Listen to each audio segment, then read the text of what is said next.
know what happened. This is about dead Jews, period. Has any debate about that needs to seriously check their moral compass. You know, they are sophisticated. There is some debate in Western media about the proper terms to use for Hamas soldiers. Are they militants? Or are they terrorists? What's the right term? The answer to that question is, by the very question, we know that the moral compass of Western society has gone out the window a long time ago. The fact that we're even discussing people that abduct women, children, Holocaust survivors, and we're even discussing what to call them? There's no discussion. They're terrorists, period, full stop. And anybody who has any debate about that needs to seriously check their moral compass. When you're at synagogue, you were on your way there and you heard Iron Dome going off, and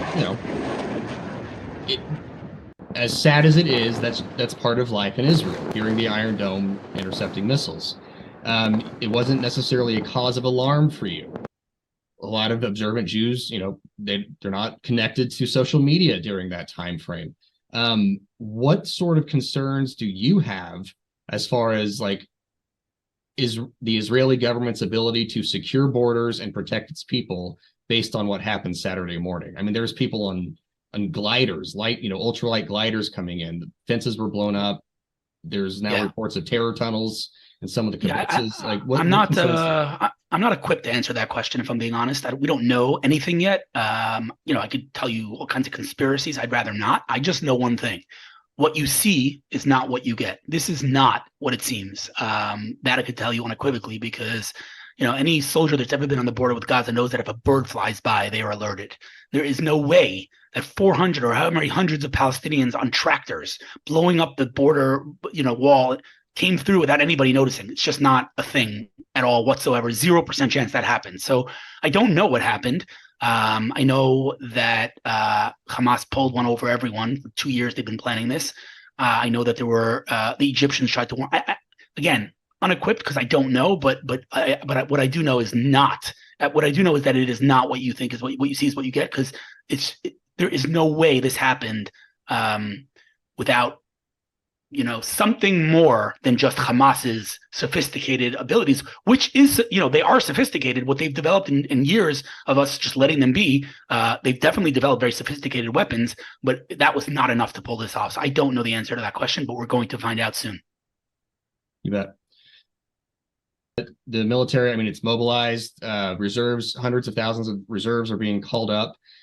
Just from a boots on the ground perspective, for folks in the West who haven't seen anything like that, don't know what that looks like, kind of walk me through that process from a citizen of Israel. What specifically are you asking about? Well, are you seeing soldiers? Are tanks rolling down the street? Is your neighbor packing up his bag to go serve? What sort of impacts personally has the mobilization had on your life and on your family's life? I live in a town in between Jerusalem and Tel Aviv. There are no tanks on the streets, but every 5 minutes I'm hearing about another person that I know that was killed. I just heard about a childhood friend's son was killed. I just heard about my late brother's best friend's son was killed.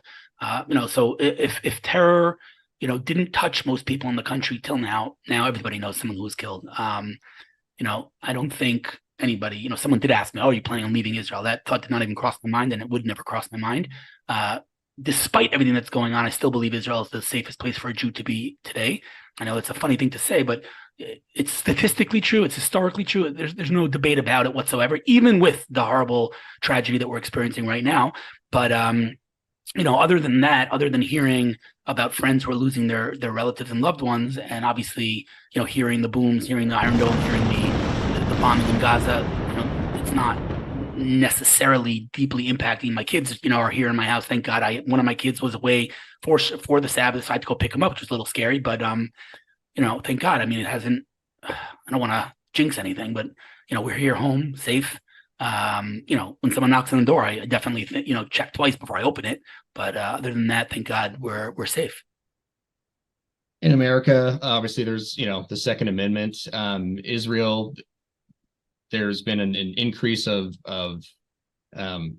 purchase certificates for personal weapons at home. Have you felt a need to arm yourself, to protect yourself from the potential threat of more Palestinians invading? But my brothers are all armed. They all officially live over the Green Line, in the quote unquote settlements. I am not armed. I never owned a gun, and I have no intention of owning a gun. If I'm being totally kind of transparent and honest with you, I don't like guns.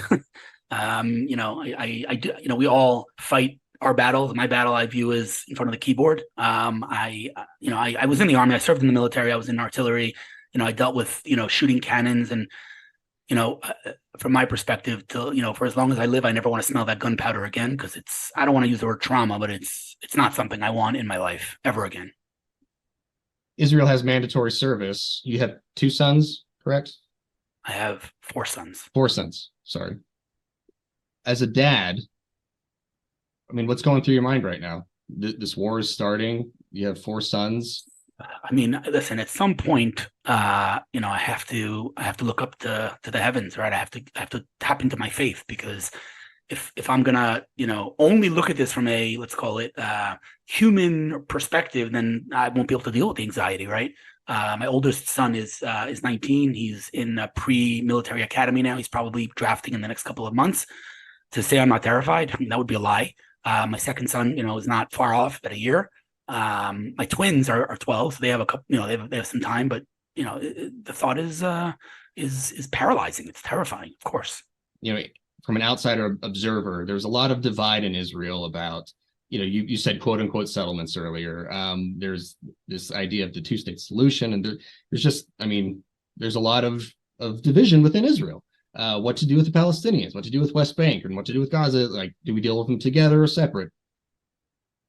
What's the feeling now? Is there more of a unified feeling now? I think the feeling here is no different than the feeling globally, and that is that the Palestinian cause is rest in peace. Thank God. So if I'm going to find, a little cup half full of perspective, I don't think anyone in their right mind. And when I say that, I don't mean anyone. There are still people marching in the streets of New York supporting the Palestinian cause.